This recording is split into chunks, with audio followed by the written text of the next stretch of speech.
2024 లేదా 25లో డిగ్రీ లేదా బీటెక్ చదివారా? సాఫ్ట్‌వేర్ జాబ్ కోసం ఎదురు చూస్తున్నారా? అయితే కోడ్ జ్ఞాన్ 100 డేస్ కోర్సులో చేరండి, జాబ్ సాధించండి.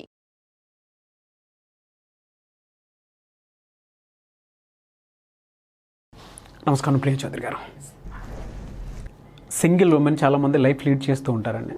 అది కొంతమంది డివోర్స్డ్ పీపుల్ కావచ్చు, కొంతమంది భర్తని పోగొట్టుకొని సింగిల్ లైఫ్ లీడ్ చేస్తూ ఉంటారు. కొంతవరకు ఆస్తిపాస్తులు ఉంటే ఓకే అని, కొంతమంది అయితే ఆస్తిపాస్తులు లేకుండానే జీవితాన్ని గడుపుతూ ఉంటారు. సో ఆస్తిపాస్తులు ఉన్న వాళ్ళ వరకు కనుక మనం చూసుకుంటే అంటే బయటికి వెళ్ళి పని చేయాల్సినటువంటి అవసరం ఉండదు. కానీ పిల్లల్ని బాగా చదివించుకుంటారు, ప్రయోజకులను చేస్తారు, అభివృద్ధిలోకి తీసుకొస్తారు, పెళ్ళిళ్ళు చేస్తారు. కానీ సార్ నేను ఏజ్ వచ్చిన తర్వాత ఇదంతా జరిగిన తర్వాత పిల్లలు మాట వినరు. ఎందుకంటే తల్లి సింగిల్గా ఎంత కష్టపడిందో అన్న విషయాన్ని మర్చిపోతారు. తల్లులు ఏం చేస్తారు అని అంటే డిప్రెషన్లోకి వెళ్ళిపోతారు, సూసైడ్ అటెంప్ట్ చేద్దాం అనుకుంటారు. డిప్రెషన్ నుంచి బయటపడి కోపం వస్తే లేదా వాళ్ళన్నా చంపేద్దాం అనుకుంటారు. మానసికంగా ఆ స్థాయికి వెళ్ళిపోతారు. ఇటువంటి పరిస్థితులు ఏ విధంగా ఉంటాయి అని అంటే భయంకరంగా ఉంటాయి. పిల్లోడు చూస్తేనే మాట వినడు, ఆ టైప్ చెప్పేవాళ్ళు ఎవరూ ఉండరు. పోనీ ఎవరికైనా చెప్పుకుందాము అని అంటే పరిస్థితులు దానికి తగ్గట్టుగా ఉండవు. చుట్టుపక్కల సమాజం ఏ విధంగా తీసుకుంటుంది అనేది కూడా ఒకటి ఉంటుంది. ఈ పరిస్థితిని ఓవర్కమ్ చేయాలి అని అంటే ఏం చేయాలని చాలామంది ఇటువంటి ప్రాబ్లమ్స్ని ఫేస్ చేస్తున్నారు. నిజమే నాగరాజ్ గారు. ఇవాళ చాలా వరకు ఉమెన్లో ఫ్రస్ట్రేషన్ ఉంది అని అంటే కుటుంబంలో ఉన్న స్త్రీ ఒంటరిగానే ఉంటుంది, ఒంటరిగా ఉన్న స్త్రీ చాలా గొప్పగా లైఫ్ లీడ్ చేసినా కూడా చివరికి ఒంటరిగానే మిగిలిపోతుంది. దీనికి కారణాలు ఏంటి? చాలామంది వెతుకుతున్నారు దీనికి కారణాలు. నిజంగా నన్ను చెప్పమంటే మాత్రము ఒకటే నేను చెప్తున్నానంటే, స్త్రీ ఎప్పుడు కూడా డిపెండెంట్గా ఉండిపోతుంది. అవును, ఆవిడ సీఎం అయినా డిపెండెంట్ అనే అనుకుంటుంది, పిఎం అయినా డిపెండెంట్ అనే అనుకుంటుంది, ప్యూన్ అయినా డిపెండెంట్ అనే అనుకుంటుంది, లేదా ఇంట్లో ఖాళీగా కూర్చున్నటువంటి హౌస్ వైఫ్ అయినా కూడా డిపెండెంట్ అనే ఫీల్ అవుతుంది. ఫస్ట్ ఆ ఫీలింగ్లో నుంచి బయటికి రావాలి. ఎప్పుడైనా సరే మనం మీరు ఇందాక అన్నారు కదా, ఒక సర్టెన్ ఏజ్ అంటే మీరు చెప్పింది ఏంటంటే కరెక్ట్గా 45-50 ఇయర్స్ వచ్చేసరికి ఈ పరిస్థితులన్నీ ఫేస్ చేస్తారు, బాగా ఫేస్ చేస్తారు. అంటే ఏంటి అంటే ఇక్కడ స్టేజెస్ ఒక్కసారి వాళ్ళు కూర్చొని ఫస్ట్ అనలైజ్ చేసుకోవాల్సింది ఏంటి అని అంటే, వీళ్ళు ఆ కుటుంబం కోసం కానీ, ఆ పిల్లల కోసం కానీ, భర్త కోసం కానీ, లేకపోతే దీనికోసం కానీ వాళ్ళు ఆ కుటుంబంలో కష్టపడిందంతా ఒకసారి అనలైజ్ చేసుకోమని చెప్పండి. ఈవిడ బాధ్యతగా చేశారు, అన్నీ సాక్రిఫైస్ చేస్తారు, భారీగా సాక్రిఫైస్ చేస్తారు, మదర్గా సాక్రిఫైస్ చేస్తారు, అన్నీ సాక్రిఫైస్ చేస్తారు. బట్ ఎదుటి వాళ్ళు ఏం చేస్తారు అని అంటే కేవలం అవసరాలు మాత్రమే ఇవి నుంచి ఎక్స్పెక్ట్ చేస్తారు, తీర్చుకుంటారు. ఈవెన్ ఏంటంటే ఒక సపోర్టివ్ క్యారెక్టర్, అంతే, supportive character. She's not their life, she's not their life. భర్త ఉన్నాడు అని అంటే టైంకి అన్నీ చేసి పెడుతుంది, బాధ్యతగా ఉంటుంది. కాబట్టి భర్త ప్రతిదానికి ఈవిడ మీద ఆధారపడతాడు. ఎందుకు అని అంటే ఆయన ఒక పెద్ద మానసిక హ్యాండిక్యాప్డ్ అనమాట. అర్థమైందా? కూర్చున్న కాడి నుంచి కవితే తీసుకెళ్తుంది.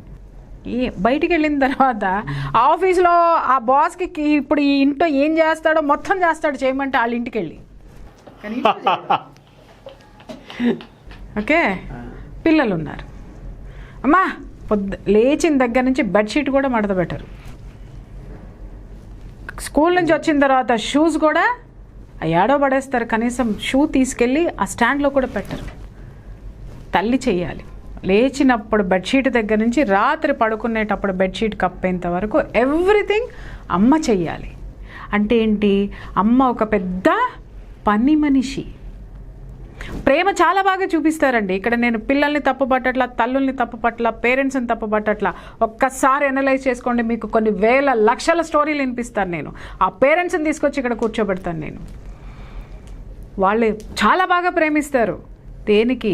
వాళ్ళ పనులు అవ్వడం కోసం. చాక్లెట్ కావాలంటే కొడుకు ఎంత ప్రేమిస్తాడు తల్లిని, బైక్ కావాలంటే ఎంత బాగా ప్రేమిస్తాడు తల్లిని. ఇలాంటి వాళ్ళందరికీ అమ్మ పుట్టినరోజు ఎంతమందికి గుర్తుందో ఒక్కసారి నాకు చెప్పండి. అమ్మ పెళ్లి రోజు ఎంతమందికి గుర్తుందో చెప్పండి. పుట్టినరోజు నాడు అమ్మకి ఒక్క చీరన్నా కొనుక్కొచ్చి కనీసం 200, 300, 500 ఇచ్చిన కూతురు కానీ ఇచ్చిన కొడుకు కానీ ఉన్నాడేమో అడగండి. ఉన్నారు, చాలా తక్కువ పర్సెంట్. వాళ్ళందరికీ కూడా చేతులెత్తి నమస్కారం. Good, good children. బట్ మిగిలిన వాళ్ళంతా ఇప్పుడు మనం మాట్లాడుకునేది ఏంటి అని అంటే స్త్రీ ఎందుకు ఒంటరితనం ఫీల్ అవుతుంది, ఎందుకు డిప్రెషన్లోకి వెళ్తుంది ఒక సర్టెన్ ఏజ్ వచ్చిన తర్వాత అంటే ఈవిడ ఏంటంటే భర్తకి చేసేటప్పుడు ఏమనుకుంటుందంటే నా జీవితం ఈయనే కదా, ఈయన లేకపోతే సమాజంలో నేను ఎన్ని పడాలి. భర్త వెళ్ళిపోయాడు పాపం, ఇంట్లో నుంచే వెళ్ళిపోయాడో జీవితంలో నుంచే వెళ్ళిపోయాడో లోకంలో నుంచే వెళ్ళిపోయిన తర్వాత ఇమ్మీడియట్గా తను చూపు ఎటువైపు ఉంటుంది, పిల్లల మీద ఉంటుంది. వీళ్ళే కదా నా జీవితం అంటే ఏంటి, షీఈ్ ఆల్వేస్ డిపెండెంట్. ఆ డిపెండెన్సీ థాట్లోనే ఉంటుంది ఆవిడ. వీళ్ళు తప్పితే నాకు జీవితం లేదు, వీళ్ళు తప్పితే నాకు జీవితం లేదని షీ ఈజ్ సాక్రిఫైసింగ్ ఎవ్రీథింగ్. ఇప్పుడు పిల్లలకి ఏదైనా వండి పెట్టింది అనుకోండి, అమ్మ ఉంచకుండా తినేస్తారు వాళ్ళు. చూడండి ఎంతమంది పిల్లలు అన్నం, మీరు ప్రేమ అంటున్నారు కదా పిల్లకాయలని, ఒకసారి అమ్మలందరూ కలిసి నాన్నలందరూ కలిసి అమ్మల్ని అడగండి, ఎన్నిసార్లు పిల్లలు తల్లికి ఉందా లేదా అని కూడా అడగకుండా మొత్తం తినేసి ఉంటారు అమ్మ వండింది లేదా బయట నుంచి తెచ్చుకున్నది.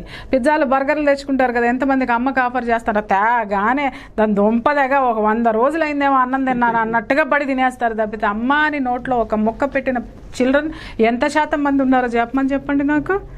కానీ ప్రేమ అంటే మా వాడికి నేనంటే ఎందుకు ఉండదు, నువ్వు వాడు అడిగిందన్నీ ప్రేమిస్తేనే, నిన్ను ప్రేమించినట్టు ఉంటేనే నువ్వు అన్నీ ఇచ్చేస్తున్నావు కాబట్టి వాడు అదే యాటిట్యూడ్లో ఉంటాడు. ప్రేమించే పిల్లల్ని అనట్లేదమ్మా, ప్రేమించబడే తల్లుల్ని అనట్లేదు, పేరెంట్స్ని అనట్లేదు. ఎవరైతే ఈ విధమైనటువంటి లైఫ్ లీడ్ చేస్తున్నారో వాళ్ళ జీవితం ఎలా ఉంటుందో చెప్తున్నాను నేను. ఓకే, ఈ డిపెండెన్సీ ఉండేసరికి ఆవిడ ఏంటంటే 24 hours సాక్రిఫైజింగ్ మెంటాలిటీ ఎలా ఉంటుందంటే నాగరాజు గారు ఎప్పుడు చూడండి ఏడిపే. మరి అంతే కదా, మన సినిమాల్లో త్యాగశీలివమ్మా మహిళ ఏదో దిక్కుమాలి పాటలన్నీ వేస్తూ ఉంటారు కదా, అవన్నీ చూసేసి మనసుకు తీసేసుకుంటారు అనమాట. నేను అదే కదా, నేను ఆ క్యారెక్టర్లో పరకాయ ప్రవేశం చేసేస్తారు, లేదంటే ఆ క్యారెక్టర్ని తెచ్చి ఇలా లోపల వేసేసుకొని అటే కూర్చొని ఆలోచిస్తారు. వీళ్ళకంటూ ఆశలు ఉండవు, వీళ్ళకంటూ ఆశయాలు ఉండవు, వీళ్ళకంటూ ఒక యాటిట్యూడ్ క్రియేట్ చేసుకుందాం అనేటటువంటి థాట్ ఉండదు. ఎందుకుండదు? ఎందుకంటే ఆల్రెడీ నువ్వు పుట్టిన తర్వాత నుంచి అమ్మా నాన్న పెళ్ళి చేస్తారు, మొగుడు జీవితం ఎత్తాడు, పిల్లలు పోయిన తర్వాత పాడెత్తుతారు. ఇదే కాన్సెప్ట్లో కదా నువ్వు ఉన్నావు. Don't be like that. No, నువ్వు నువ్వే కుటుంబంలో ఎప్పుడు కూడా స్త్రీ అండి ఒంటరిగా ఉన్నా లేకపోతే సంసారంలో ఉన్నా ఎలా ఉన్నా కూడా త్యాగాలు చేయకండి, ఇవ్వండి. That's it. ఇంకా ఎక్కువ మీ పిల్లల మీద ప్రేమ ఉందంటే ఇష్టంగా ఇవ్వండి, ప్రేమగా ఇవ్వండి. ప్రేమ ఎప్పుడు ఏం కోరుకుంటుంది నాగరాజు గారు? వాళ్ళు హ్యాపీగా ఉండాలి.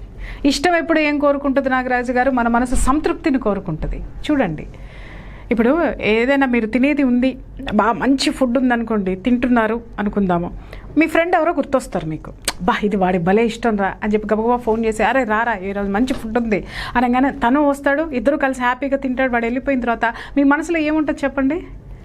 మంచి ఫుడ్ తిన్నాం ఇవాళ మా ఫ్రెండ్ తోటి అని ఉంటుంది. అదే కనుక మీరు బాగా ఆకలి మీద ఉన్నారు, మంచి ఫుడ్ మీ ముందు ఉంది, ఓకే, మీరు హఠాత్తుగా మీ ఇంటికి చుట్టాలు వచ్చారు, లేకపోతే మీ ఫ్రెండ్స్ 4 వచ్చారు, మీకు సరిపోదు.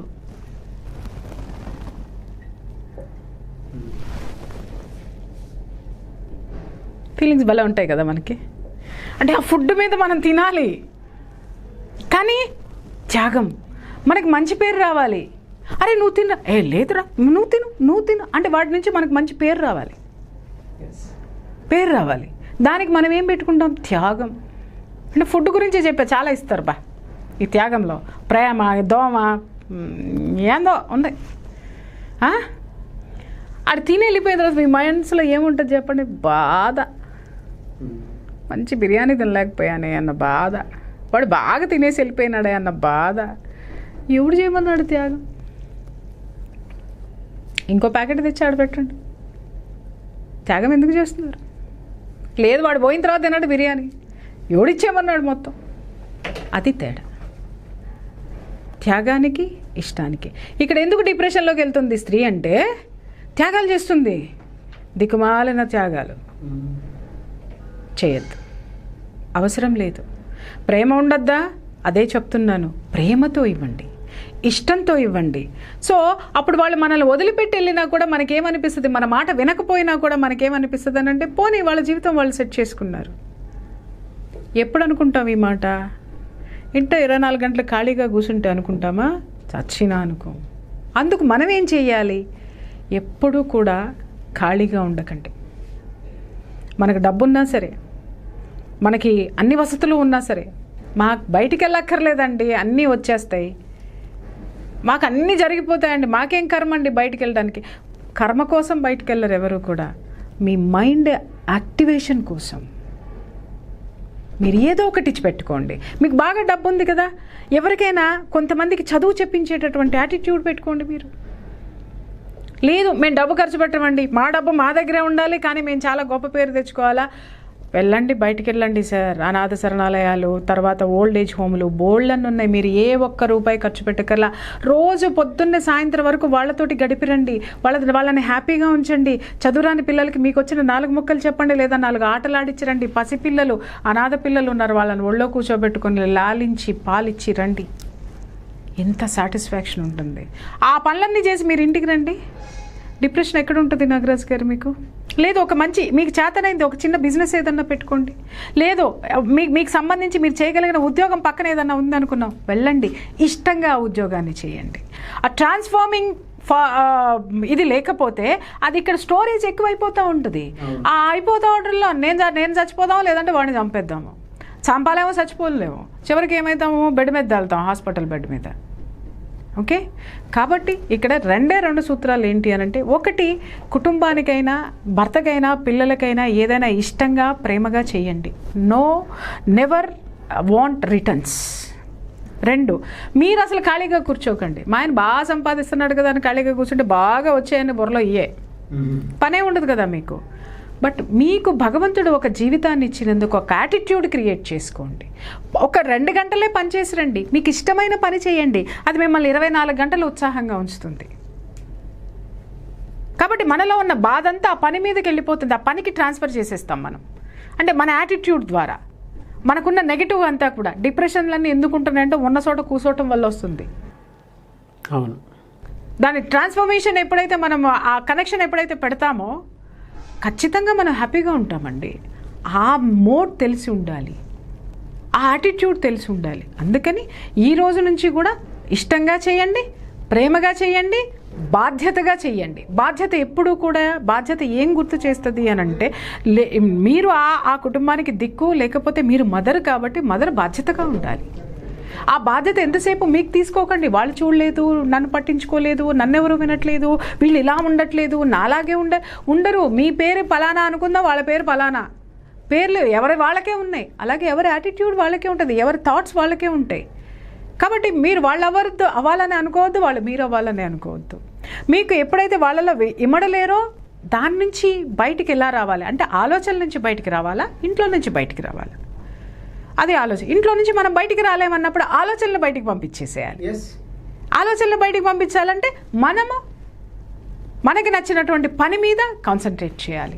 ఏదో ఒకటి ఇంట్లో 4 ఆడవాళ్ళని, చుట్టుపక్కల ఉన్న ఆడవాళ్ళని కలిపి కూర్చోబెట్టి ఏదో ఒకటి చేయండి, ఆలోచించండి, సమాజానికి ఉపయోగపడే పని చేయండి. సమాజం మాకు వద్దులేండి అని అంటారు, 4 డబ్బులు వచ్చే పని మీరు చేయండి. మంచి పనులు బోల్డన్ని ఉన్నాయి. Do that.